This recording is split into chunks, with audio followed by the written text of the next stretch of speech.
Welcome back. Kevin's Mobile Repair. Got 2016 Dodge Challenger with a 3.6 in this. Customer requested to have a serpentine belt replaced. Here is the old one. Now, instantly, me as a technician knows this is a problem. Because no matter what anybody tells you, belts do not come apart like this unless there's a problem. So he said, nope, just needed a belt, that's it. Well, what I show up, put a new belt on, I instantly go into diagnostic mode just to confirm this, because I don't want to put this belt on and this new one comes back off. Tensioner pulley's good, idler pulley's good, water pump, everything spins good. Can't spin the crank, but oh, and what is this? Then we come to the alternator. Look at this.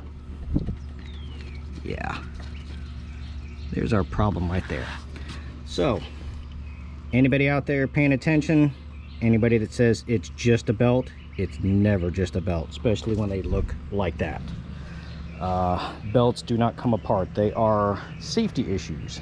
Even if all of the tread gets worn off on this thing will still work. It may not work well, it may squeal, it may look like crap, but it will still work. It is a safety item. Just like seat belts, they can be torn, they can be ripped, but they will still work. Tires, same thing. You can have no tread left on this thing, but it will not pop. It will only pop something goes into the sidewall. Can't help that. That's not a factory defect. Goes down to the absolute cord, that's when it'll have a problem. But either way, that's something you just got to keep up on as far as maintenance. You requested to replace the belt due to it being faulty, but that's it. Any questions, comments, please let me know.